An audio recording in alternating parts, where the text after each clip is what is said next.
Håndboldspilleren Nikolaj Markussen er endelig tilbage blandt holdkammeraterne i sin nye klub Skjern.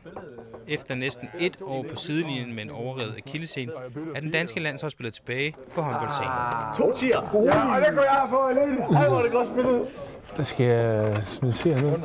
Trods den lange skadespause ligger der et tungt pres på den høje bagspiller. Det vil være kedeligt, hvis der ikke er nogen, der har forventninger til en. Altså, så kan man jo nærmest kun overraske. Altså, hvis det er, at man synes, det er sjovt at spille Serie 4, jamen, så spiller man Serie 4. Men hvis man gerne vil vinde, så skal man også være klar på, at der kommer nogle forventninger, når man har vundet før.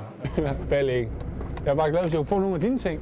Spil lige. Onsdag aften var Nikolaj Markussen klar til sit længe ventede comeback efter 10 fysisk og psykisk hårde måneder med genoptræning. Det har været forfærdeligt, specielt i starten, hvor man lige skal lære at gå igen. Altså, det er jo noget af det mest basale, som man skal starte op med. Så opstarten på genoptræning er altid helt forfærdelig, og så begynder man stille og roligt at kunne lidt mere, og når man så kan få en dagligdag til at fungere, så er det så et ekstra plus, og så, når man så endelig er sådan ved at være håndboldklar igen, så begynder humøret også at tage en gevaldigt opsving.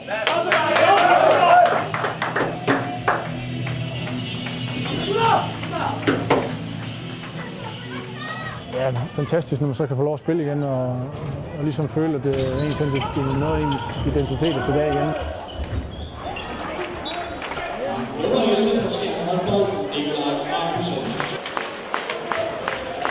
Tilbage i omklædningsrummet kunne Nikolaj Markussen, holdet og fans fejre en sikker pokalsejr på 35-23 over Ringsted.